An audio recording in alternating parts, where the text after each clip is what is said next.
You got in trouble for refusing to call trans men and women by their preferred personal pronouns. No, that's not actually true. I got in trouble because I said I would not follow the compelled speech dictates of the federal and provincial government. I actually never got in trouble for not calling anyone anything. Right. That didn't happen. You wouldn't follow the change of law, which was designed Not to once it was outlaw law. discrimination. No. You cited freedom of speech in that. Why should your right to freedom of speech trump a trans person's right not to be offended? Because in order to be able to think, you have to risk being offensive.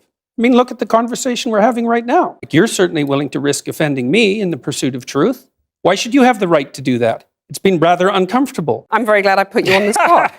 Well, I'm very glad that I have exercised my freedom of speech. You get my point. You're doing what you should do, which is digging a bit to see what the hell's going on. And that is what you should do. But you're exercising your freedom of speech to certainly risk offending me. And that's fine.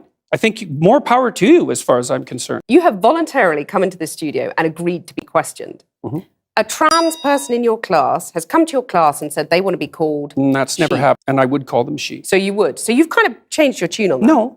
No, I said that right from the beginning. What I said at the beginning was that I was not going to cede the linguistic territory to radical leftists, regardless of whether or not it was put in law. That's what I said. And then the people who came after me said, oh, you must be transphobic and you mistreat a student in your class. It's like, I never mistreated a student in my class. I'm not transphobic, and that isn't what I said. Well, except you've also called trans campaigners authoritarian, haven't you? I mean, isn't that Well, only in the broader context of my claims that radical leftist ideologues are authoritarian, Yes, which they are. You're saying someone who's trying to work out their gender identity, who may well have struggled with that, had quite a tough time over the years. With it, yeah. You're comparing them with, Chairman Mao, who No, just the saw the activists. deaths of millions of people. Well, Just the even if the activists. activists